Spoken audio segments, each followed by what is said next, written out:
Alright, so now we're gonna create some more enemies. Because those one are okay, but they're not that interesting, right? They just go left and shoot. That's all they do. So let's create something more interesting. So what we're gonna do is we're gonna take that sprite right here and we're gonna clone it.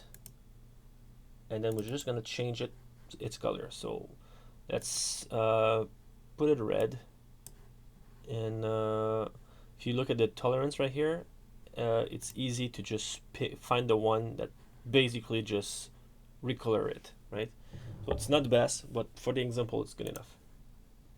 So we still want to put the first one in a different spreadsheet, in not spreadsheet, but a layout, so that we basically have the the first one that we can modify for all the other instance.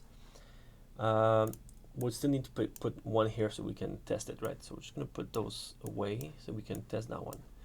So right now that one has no behavior. Well, it has a behavior because we copy it from the green one, actually. So he has the bullet behavior and the wrap behavior, but it will still be going right by default because in our thing here, only the green one is set to go to the left, as you can see here. So we will need to code it here. So we'll do that real quick. Well, we won't code everything because we are going to see that there's a better way to do this. So when red is created, we're going to set its angle to 180. Okay, so now it's going to go left like we want. But we want it to be a bit different in the green one. The green one is just going left, and that's it, and shooting, right? So we're just gonna add something very simple. It's a new behavior that we're gonna use. That's called. Oh wait, my stuff is in French. Oh no, it's not. All right, sorry. And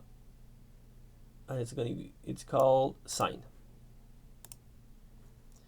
And with that, Sine is basically something that means it's going back and forth.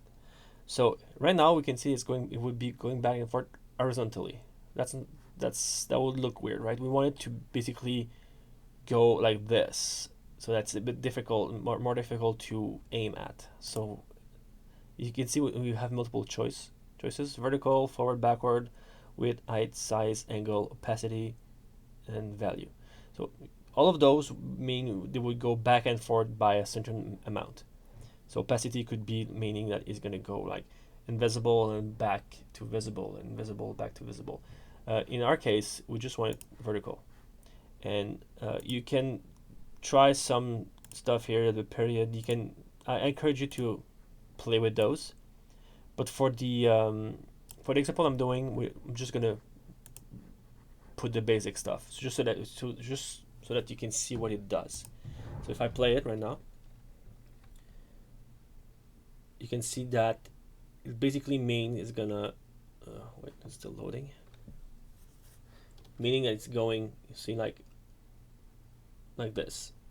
So it's not super fast. It's not like a huge amount. It's basically just a little bit. I can change that in the properties, but this is basically just meaning that it's a bit different, just enough so that it's a bit harder, right?